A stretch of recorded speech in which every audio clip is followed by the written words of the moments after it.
ভাই আমি আজকে ওই দিনের মতো খোলা মাঠে ভিডিও করতে আসছি।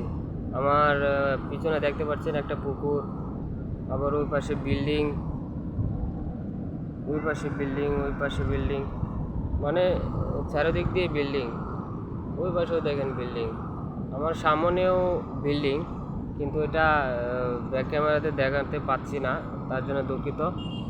তবে আসলে ভাই এইসব জায়গায় আসলে না খুব ভালো লাগে, পরিবেশটাও খুব সুন্দর। মানে আমার সামনের দিকে অনেক মানুষ ওইখানে বসে আড্ডা দিচ্ছে।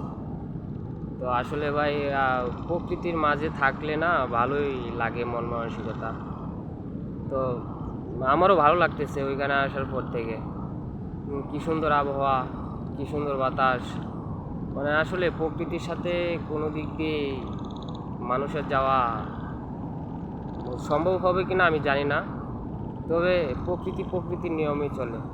তবে ভাই ওই যে পিছনে যে দেখতে পাচ্ছেন পুকুরটা, এই পুকুরটা কিছুদিন আগেও ভরপুর পানি ছিল, কিন্তু এই পানি এখন কোথায় যে গেল আমি সেটা বুঝতে পারতেছি না।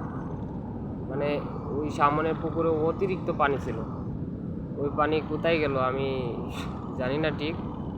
তবে বৃষ্টি হলে আর কি এই জায়গাটা একটু কাদা হয়ে যায়, আর শুকিয়ে গেলে মানে খুব ভালো দেখায়, খুব সুন্দর একটা পরিবেশ আসে ওইখানে। তো এরকম পরিবেশের মধ্যে আপনারা ভিডিও বানানোর চেষ্টা করবেন, প্রকৃতি সৌন্দর্য দেখিয়ে ভিডিও করার চেষ্টা করবেন, কেননা প্রকৃতির মাঝে কিন্তু লুকিয়ে থাকে অনেক অনেক ভালোবাসা। আপনি যে ভালোবাসা মানুষের কাছ থেকে না পাবেন, সেই ভালোবাসা আপনি প্রকৃতির কাছ থেকে পেয়ে যাবেন। আসলে প্রকৃতি আমাদেরকে অনেকটাই সুন্দর করে সাজিয়ে নেয়।